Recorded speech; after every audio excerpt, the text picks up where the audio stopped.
तो प्यारे बच्चों, इस वीडियो के अंदर class 12th NCERT first unit solution के बारे में हम डिस्कस करने वाले हैं। सॉल्यूशन को हिंदी में विलियन भी कहते हैं। तो सबसे पहले इस यूनिट को शुरू करने से पहले आपको ये बताना चाहूँगा कि विलियन क्या होता है। यहाँ देख सकते हैं कि विलियन की एक बहुत ही सिंपल सी परिभाषा लिखी हुई है और आप समझ सकते हैं उसको आसानी से कि दो या दो से अधिक पदार्थों के समांगी मिश्रण को विलियन कहते हैं। मतलब जिसमें दो पदार्थ हो या दो से अधिक पदार्थ हो और वो एक दूसरे में मिश्रित हो जाए, एक दूसरे में घुल जाए, तो ऐसे पदार्थों को जो समांगी मिश्रण बनता है उसे ही हम विलियन कहते हैं। अब जो विलियन होते हैं वो दो अवयवों से मिलकर बना होता है। जैसे विलियन में जो एक अवयव होता है उसे विलेय कहते हैं और दूसरा अवयव जो होता है उसे विलायक कहते हैं। तो इस प्रकार जब ये दोनों अवयव एक दूसरे में घुल जाते हैं, मिश्रित हो जाते हैं और दोनों एक अवस्था प्राप्त करते हैं तो उसे कहते हैं हम विलियन। अब इसमें जो विलेय पदार्थ होता है, विलेय पदार्थ जो होता है वो किसी भी विलियन में कम मात्रा में होता है। यहाँ इसको इस प्रकार से डिफाइन किया गया है कि दिए गए विलियन में जो पदार्थ कम मात्रा में घुला हुआ हो उसे विलेय कहते हैं।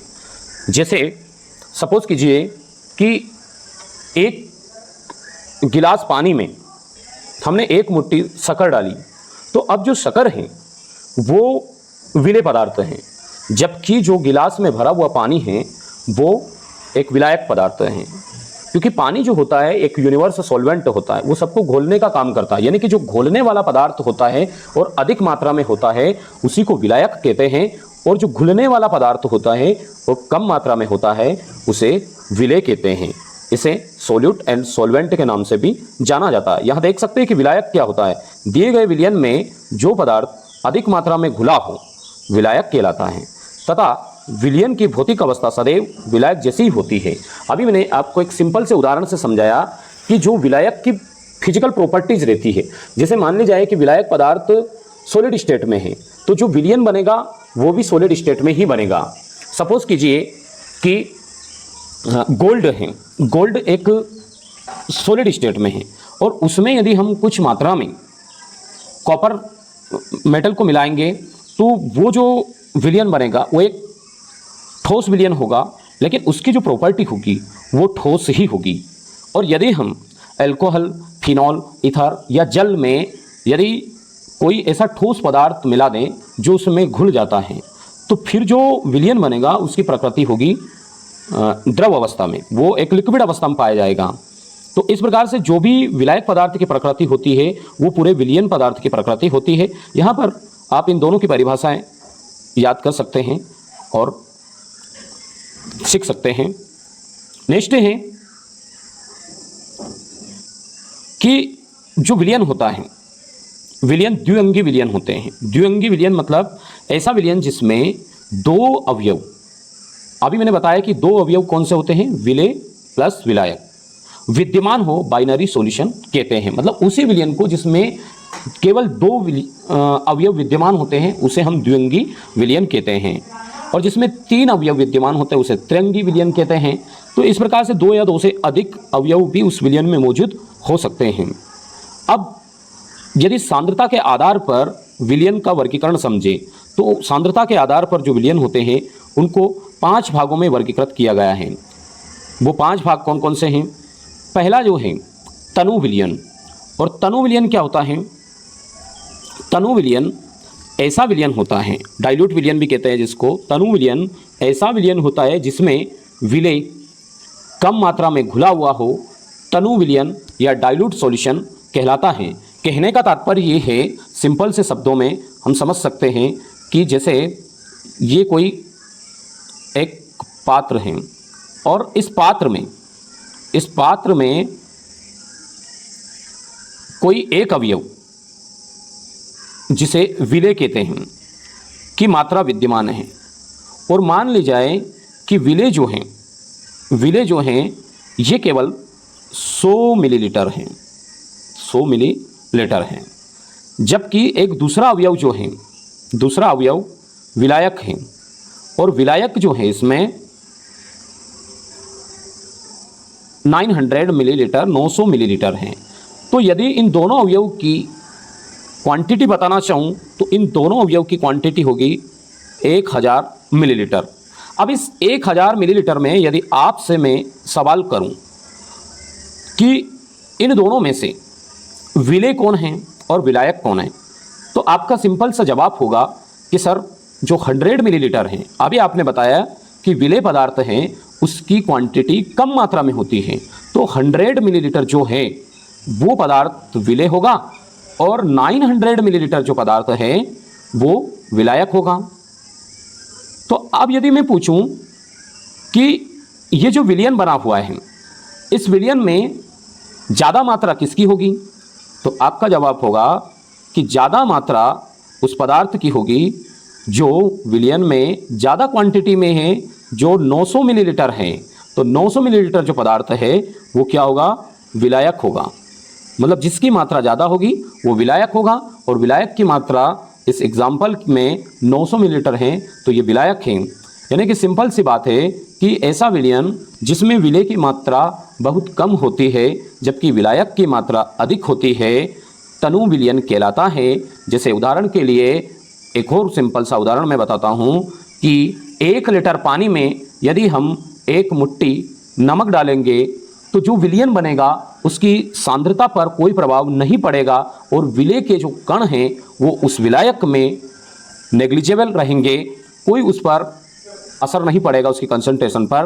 तो इसलिए ऐसे विलयन को हम तनु विलयन कहते हैं। सेकंड विलयन जो होता है उसे सांद्र विलयन कहते हैं, कंसंट्रेटेड सॉल्यूशन। तो ऐसा विलयन जिसमें विलेय अधिक मात्रा में घुला हुआ हो, सांद्र विलयन कहलाता है। सांद्र विलयन बिल्कुल तनु विलयन के अपोजिट होता है। तनु विलयन में विलेय पदार्थ की मात्रा कम होती है जबकि विलायक की मात्रा अधिक होती है।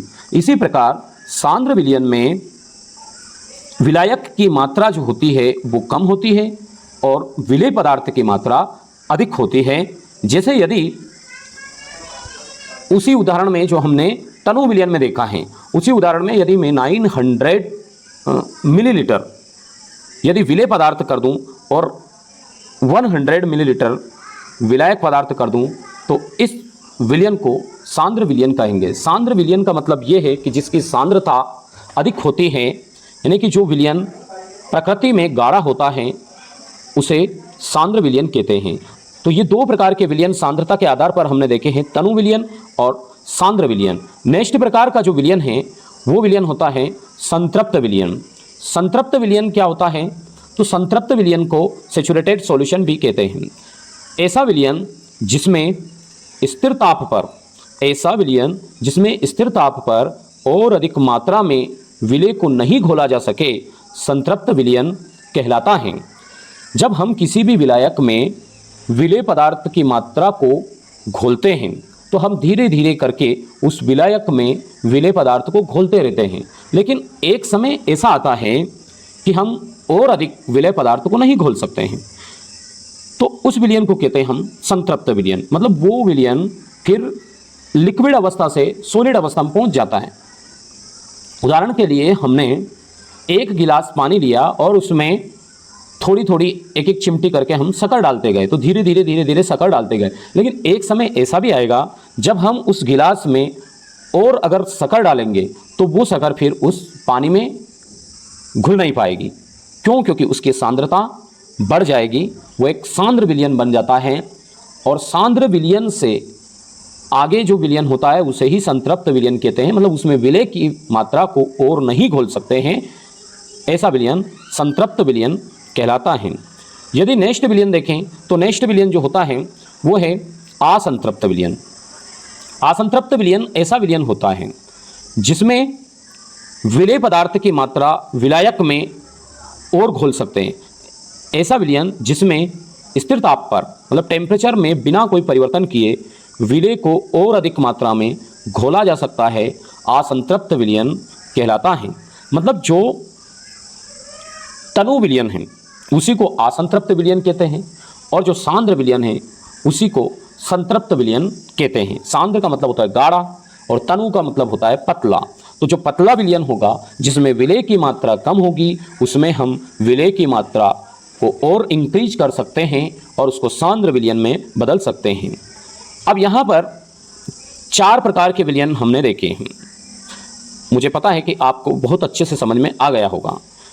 अब कुछ याद रखने वाली बात है और ये नोट करने वाली हैं।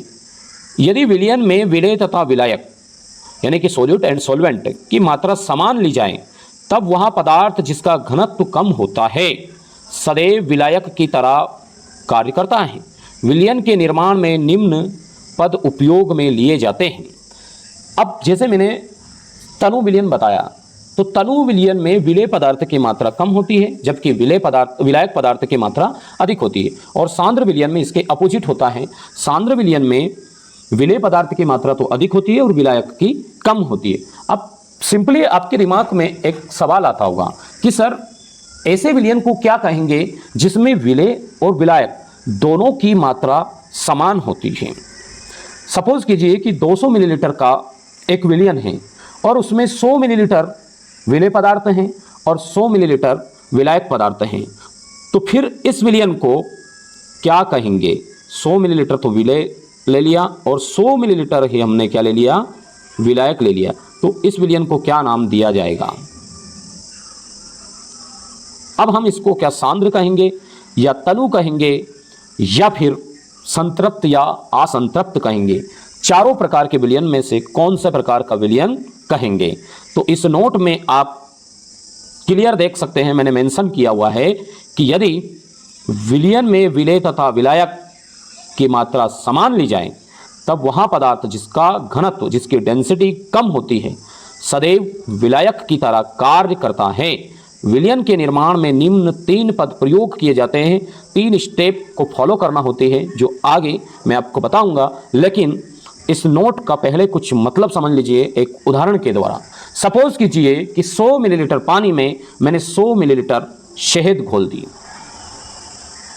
तो अब इसमें यदि मैं आपसे सवाल करूं कि शहद भी लिक्विड अवस्था में है और पानी भी लिक्विड अवस्था में, तो बच्चों बताइए कि इसमें विलायक कौन होगा? तो सिंपली आप उसको डिफाइन कर सकते हैं कि जिसका घनत्व कम होता है वह पदार्थ विलायक कहलाएगा। तो आप आसानी से जवाब दे सकते हैं कि सर घनत्व द्रव्यमान बटा आयतन होता है और पानी का द्रव्यमान शहद के द्रव्यमान से कम होता है, इसीलिए पानी जो है विलायक होगा और शहद जो होगी विलय होगी, क्योंकि पानी का घनत्व शहद से कम होता है। अब आगे आप सीखोगे कि जो विलयन बनाते हैं उनमें कौन कौन से 3 स्टेप्स को फॉलो करते हैं। पहले स्टेप है, सबसे पहले हम क्या करते हैं, विलय पदार्थ के अणुओं के मध्य पाए जाने वाले अंतराण्विक आकर्षण बलों को तोड़ना तथा यह प्रक्रिया ऊष्माशोषी होती है। जब भी कोई विलय पदार्थ जो होता है हम किसी विलायक में घोलते हैं, तो उस विलय पदार्थ के कण, मान ले जाए कि विलय पदार्थ कोई ठोस पदार्थ है, इस प्रकार से ये कोई विलय पदार्थ है और विलय पदार्थ छोटे छोटे कणों से मिलकर बना हुआ है और ये कोई ठोस पदार्थ है। जब हम इसको विलायक में घोलेंगे, तो विलायक में जैसे ही हम घोलेंगे तो इस विलय पदार्थ के ये जो छोटे छोटे कण हैं ये विलायक पदार्थ में घुलना प्रारंभ करेंगे, लेकिन घुलने से पहले इन कणों के बीच जो इंटरेक्शन है, जो आकर्षण है, उस आकर्षण को तोड़ना पड़ेगा, तभी ये मॉलिक्यूल्स हैं, ये अणु हैं, ये एक दूसरे से दूर जा पाएंगे और आसानी से इंडिपेंडेंस तरीके से ये उस विलायक में घुल पाएंगे। तो सबसे पहली जो प्रोसेस होती है विलयन बनाने की, उसमें पहले विलय के कणों के बीच जो आकर्षण बल पाया जाता है उसको तोड़ना पड़ता है और उस आकर्षण बल को तोड़ने पर ऊष्मा शोषी, मतलब उसको तोड़ने के लिए ऊष्मा की आवश्यकता होगी, रिक्वायरमेंट होगी, तभी हम किन्हीं 2 मॉलिक्यूल के बीच के जो आकर्षण को तोड़ पाएंगे, तो उसको कहते हैं हम ऊष्माशोषी अभिक्रिया। मतलब एक्स्ट्रा अमाउंट में ऊष्मा देने की रिक्वायरमेंट होगी तभी वो बंध टूट पाएंगे। सेकंड स्टेप जो होती हैं वो है कि विलायक पदार्थ के अणुओं के मध्य भी पाए जाने वाले अंतराणिक बलों को तोड़ना तथा यहाँ प्रक्रिया भी ऊष्मा शोषी होती है। भाई जैसे विलेय पदार्थ के कणों के बीच में आकर्षण बल पाया जाता है, वैसे विलायक पदार्थों के बीच में भी तो आकर्षण बल पाया जा सकता है, तो उस बल को तोड़ना भी आवश्यक है, तभी विलेय और विलायक एक दूसरे में घुल पाएंगे। और थर्ड स्टेप जो होती है वो है कि जब विलेय व विलायक के अणुओं को मिश्रित किया जाता है तो जब विलेय और विलायक के अणुओं को मिश्रित किया जाता है तो नए आकर्षण बलों का निर्माण होता है, जिसके फलस्वरूप ऊष्मा मुक्त होती है तथा यह प्रक्रिया ऊष्मा छेपी होती है। सिंपली आप समझ गए होंगे कि जब भी किसी विलयन को बनाना है तो उसमें सबसे पहले तो विलेय और विलायक के कणों के बीच जो आकर्षण बल होगा उसको तोड़ना पड़ेगा, और उसको तोड़कर विलेय और विलायक के कणों के बीच एक नया आकर्षण स्थापित करना पड़ेगा, एक नया बंध बनाना पड़ेगा। और उनके बीच जब बंध बनेगा नया, तो उस बंध के दौरान एक निश्चित अमाउंट में ऊष्मा रिलीज होगी, और जो ऊष्मा रिलीज होगी उस प्रोसेस को ऊष्मा छेपी प्रोसेस या ऊष्मा छेपी अभिक्रिया कहते हैं।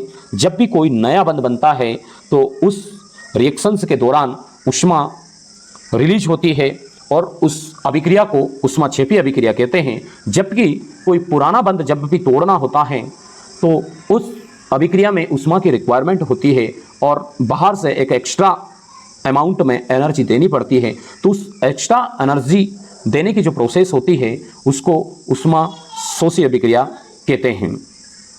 अर्थात किसी भी विलयन के बनने में होने वाला ऊष्मा परिवर्तन निम्न प्रकार से यहाँ डिफाइन किया गया है। जैसे कोई सॉल्यूशन है और उस सॉल्यूशन में एंथैल्पी परिवर्तन डेल एच है। अब ये एंथैल्पी परिवर्तन डेल H1 कैसे हो रहा है? मान ली जाए कि कोई भी प्रोसेस 3 स्टेप में हो रही है, जिसमें फर्स्ट स्टेप और सेकंड स्टेप में क्या हो रहा है? एंडोथर्मिक रिएक्शन हो रही है, मतलब ऊष्मा का अवशोषण हो रहा है, ऊष्मा शोषी अभिक्रिया हो रही है। अब ऊष्मा शोषी फर्स्ट स्टेप में जब विलेय के कणों को तोड़ा गया है तो वहां पर जो ऊष्मा अवशोषित की गई है एंथैल्पी परिवर्तन, उसको डेल H1 से दर्शाया है। जबकि जब विलायक के अणुओं के बीच के आकर्षण बल को तोड़ा गया है तो यहाँ पर जो ऊष्मा एब्जॉर्ब की गई है, अवशोषित की गई है, उस एंथैल्पी को डेल H2 से दर्शाया गया। तो पूरे विलयन को बनाने में 2 प्रकार की एंथैल्पी परिवर्तन हुआ, डेल H1 और डेल H2। लेकिन जब विलयन बन गया तो विलयन के बनने पर विलेय और विलायक के अणुओं के बीच जो एक नया बंध बना, उस बंध के दौरान ऊष्मा रिलीज भी तो हुई, ऊष्मा का उत्सर्जन हुआ। तो यदि हम देखना चाहेंगे कि टोटल इस रिएक्शन में विलेय और विलायक के आपस में मिलकर विलयन बनने में 2 या 2 से अधिक जो अवयव हैं उनके बनने में टोटल कितनी एनर्जी रिक्वायरमेंट है, और अभी इस विलयन में टोटल कितनी एनर्जी प्रेजेंट है, तो इसके लिए हमें सिंपली इस फार्मूले का यूज करना पड़ेगा। Del H solution del H1 plus del H2, ये तो एंडोथर्मिक मतलब विलेय और विलायक दोनों पर जो एंथैल्पी अवशोषित की गई, जो एनर्जी अवशोषित की गई वो, और जब विलयन बन गया तो उसके बनने पर जो ऊष्मा उत्सर्जित हुई है एक्सोथर्मिक प्रोसेस के थ्रू, उसको हम इसमें से कम कर देंगे तो टोटल ओवरऑल सॉल्यूशन की जो एनर्जी है वो निकल कर आ जाएगी। अर्थात हम कह सकते हैं कि विलयन के निर्माण के दौरान ऊष्मा का अवशोषण अथवा उत्सर्जन हो सकता है। यहाँ पदार्थ की प्रकृति पर निर्भर करता है कि किसी भी विलयन में के बनने में कितनी ऊष्मा अवशोषित होगी या कितनी ऊष्मा उत्सर्जित होगी। यहाँ विलेय और विलायक के पदार्थों की प्रकृति पर डिपेंड करते हैं। अलग अलग विलेय और अलग अलग विलायक के पदार्थ की प्रकृति के आधार पर इसका निर्धारण किया जा सकता है। नेक्स्ट जो है विलयन की सांद्रता। अब जो विलयन की सांद्रता है, मतलब कोई भी विलयन सांद्र होगा, तनु होगा या फिर संतृप्त होगा या असंतृप्त होगा, ये डिफाइन करने के लिए कुछ पदों का प्रयोग किया जाता है, कुछ टर्म, कुछ शब्द इस सॉल्यूशन के अंदर प्रयोग किए जाते हैं और ये डिफाइन करते हैं वो कि कोई भी विलयन है उसकी कंसंट्रेशन क्या होगी। और आप जानते हैं कि जो विलयन होता है उसकी सांद्रता केवल विलय के कणों की संख्या पर डिपेंड करती है और विलय के कणों की संख्या कई मात्रा में होती है जिसे हम मोल्स कहते हैं। तो इस क्लास के अंदर इस वीडियो में केवल इतना ही डिस्कस। नेक्स्ट वीडियो में हम विलयन की सांद्रता से रिलेटेड वो सभी टर्म डिसाइड करेंगे जो हमें ये बताने में मदद करेंगे कि विलयन की सांद्रता किस प्रकार डिफाइन की जाती है। मैं उम्मीद करता हूँ कि इस वीडियो में मैंने जितना भी पढ़ाया है ये सब आपको अच्छे से समझ में आया होगा।